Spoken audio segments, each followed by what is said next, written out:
और इसी बीच एक और बड़ी खबर आपको बता दें, महाविनाश ईरानी हाइपरसोनिक मिसाइल गिराई गई है। ईरान ने हाइपरसोनिक मिसाइलों का इस्तेमाल शुरू कर दिया था तीसरे ही दिन और यूएस नेवी ने इंटरसेप्ट किया है, इसको मार गिराया है। बड़ा धमाका आसमान में आप देख रहे हैं, खुद इसका वीडियो भी यूएस नेवी की तरफ से जारी किया गया है। तो ये बड़ी खबर आपको बता रहे हैं, ईरानी हाइपरसोनिक मिसाइल गिराई गई है। संजय सर, उसी सवाल के साथ मैं आपके पास लौट रही हूँ।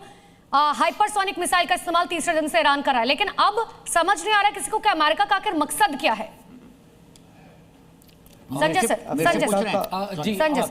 देखिए, ईरान के पास अलग अलग कैपेबिलिटी के मिसाइल्स हैं और उसको इस्तेमाल करना चाहता है। हाइपरसोनिक का जो फर्क पड़ता है कि वो स्पीड के ऊपर है और स्टेल्थ के ऊपर है, कितने लेवल पे, कितनी हाइट पे उसकी फ्लाइंग कैपेबिलिटी होगी, डिस्ट्रक्शन कितना वो कर सकता है। तो ईरान ने अब रियलाइज किया कि टाइम आ गया जहां पे उसको हाइपरसोनिक अपनी मिसाइल्स जो हैं वो दागनी है और जहां जहां वो चाहता है वहां पे ज़्यादा डिस्ट्रक्शन हो।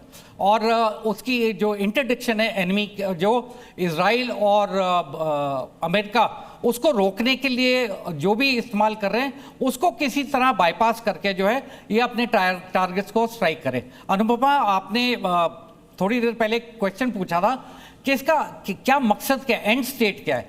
देखिए, एंड स्टेट दो तीन है। एक तो किसी ना किसी तरह इजराइल को सर लौट रहे। इसी बीच एक बड़ी खबर है, ईरान में अमेरिका का बड़ा हमला, 10th वेव ऑफ स्ट्राइक कल दिखी थी। ये 11वें दौर का हमला कहा जाएगा। कई जगहों पर एयर स्ट्राइक की गई है।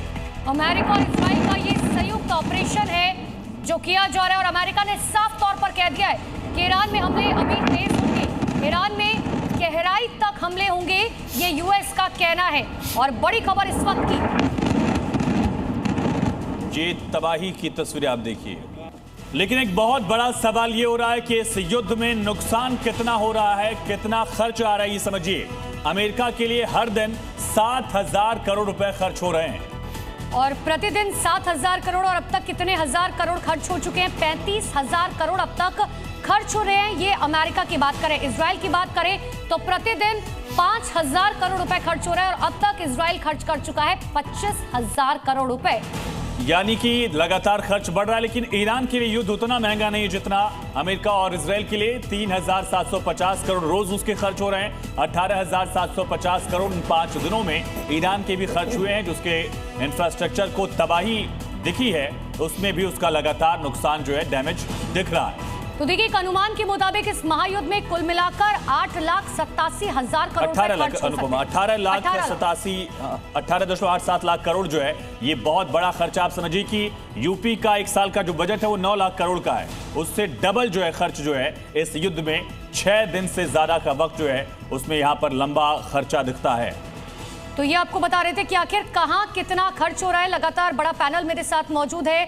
तेज टिकू सर, ये खर्चा तो आपने देखा, लेकिन सबसे बड़ी बात यह है कि अगर अमेरिका युद्ध में इतना खर्च कर रहा है, एक तरफ अमेरिका में हमने पिछले कुछ दिनों में देखा कि आर्थिक तंगी की वजह से वहां पर शटडाउन करना पड़ा था, वहां पर हालात भी कुछ ज्यादा अच्छे नहीं है, बावजूद इसके युद्ध में इतना खर्चा।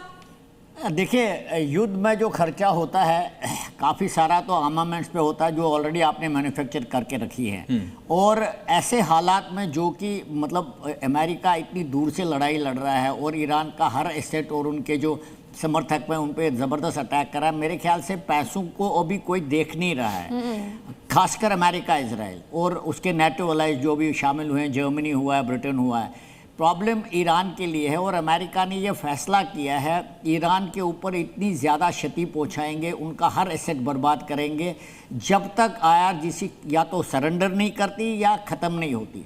एक बात में मैं मानता हूं कि अमेरिका की चूक हुई, वो ये थी, उन्होंने सोचा था कि अगर हम टॉप लीडरशिप को ख़त्म करते हैं तो उनका डिसेंट्रलाइज्ड मैकेनिज्म इतना इफेक्टिवली नहीं चलेगा, लेकिन वो चल रहा है तकरीबन। ये बहुत इंपॉर्टेंट पॉइंट है और ट्रंप ने कहा कि सर हम बात नहीं करेंगे, ये भी जानकारी आ रही है। इस पर भी आपको आपसे सवाल हम करेंगे। एक बड़ी खबर इसी बीच मिल रही है, महायुद्ध से इस वक्त की बड़ी खबर ये है कि B-2 बॉम्बर का इस्तेमाल यूएस करेगा। हमने देखा था किस तरह से 2025 में जब अटैक किए गए थे, B-2 बॉम्बर से जो ईरानियन न्यूक्लियर फैसिलिटीज है उनको तबाह कर दिया गया था। बंकर बस्टर्स का इस्तेमाल तब किया गया था।